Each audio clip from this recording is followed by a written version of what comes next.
Many people on the right have been accusing myself and Chris of being paid by the DNC, and we just wanted to come on and say that's an incredibly dumb thing to think. Yeah, like, congratulations, you discovered we're both sides of pallet man. It seems like you guys only continue to dig yourselves into a deeper hole. You literally tweeted out 2 weeks ago, "I am not owned by any administration. I do not work for the DNC." And while you may not work directly for the DNC, you work for and are managed by a company that is funded directly by the DNC. And then you say, "I made my Twitter in 2014 as a kid." However, Harry's account was created in 2011. Meaning if Harry created this account, he would have been 8 years old in the first or second grade. Now you tell me what first or second graders you know that are on Twitter. And according to other documents and files that I've come across, Harry is not just some random guy who discovered an interest for politics. Because what we see here is payments to Biden Victory Fund, Biden for President, and Act Blue. All of these payments were made by people in Harry's family.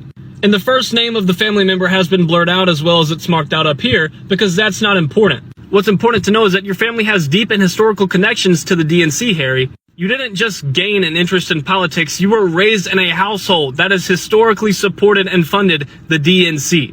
And all I can say to you guys is that you better hope that your companies or whoever else you work with covers your tail, because if we look here at the TikTok community guidelines, to avoid misleading people, it is important to acknowledge any material relationship with a third party that may be relevant to the credibility of your statements. And that third party that the guidelines are referring to in this situation would be Pallet Media, which was funded $200,000 directly by the DNC.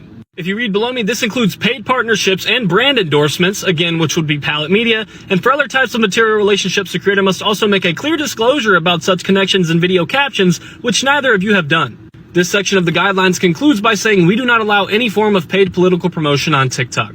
It took you guys 2 days to make an original response video after this information came out. Chris, you indirectly lied, and you know you did. You try to use your words in a literal sense and say that you don't work for the DNC, however, you are managed by and work for a third-party company that's directly funded by the DNC. And Harry, it's very weird that you were on Twitter in the first and second grade. And it's even more telling that your family has a broad and extensive history of donating to the Biden administration and the DNC. At this point, I don't think people even care whether or not you are directly funded by the DNC.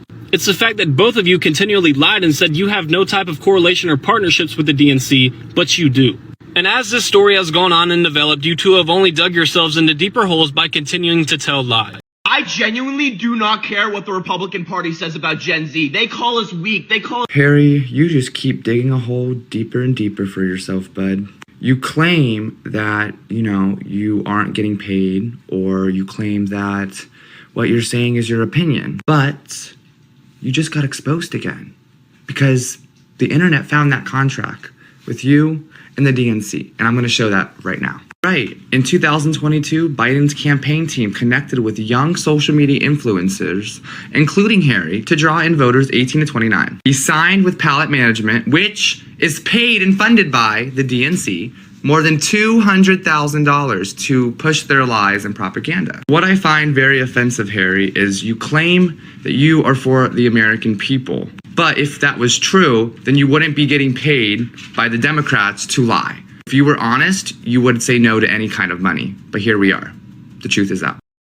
So some MAGA trolls have been claiming that I'm a shill paid for by the... Look, dude, we can all check the FEC records that shows your talent management companies being paid by the DNC for your influencer psyop to get Gen Z to vote Democrat. But here's the thing, it's very easy for Harry to lie about this stuff on TikTok, but on Twitter it's a whole other story. Community notes, which is a thing that Elon brought to Twitter that allows users to add context to tweets, is truly one of the greatest things that's ever been created. So people added this community note to Harry's tweet talking about how his management company is being paid by the DNC. And then Harry tweeted this, and they added it again, and then he tweeted this, and then they added it again. I can't tell what's better in this case, the community note or the ratio. We all know this kid, right? And how about this one? Well, as many of us have suspected for a long time, looks like those two are partisan hacks bought and paid for by the DNC to the tune of around $210,000. If you check their bios, both of them are managed by a company called Pallet Media. And you might think, well, why is that important? Because Pallet Media received direct payments by the DNC totaling $210,000. Apparently, the DNC didn't want to make direct payments. By the way, all of this is publicly available on the FEC website, so they don't want to make direct payments exposing Harry and his goons. So instead, they get a little creative with their accounting. First, they send the money to Pallet, which then manages their talents like Harry. Now, none of this should surprise anyone because it's public knowledge that Biden started an army of social media influencers. But I guess they didn't want you to know who.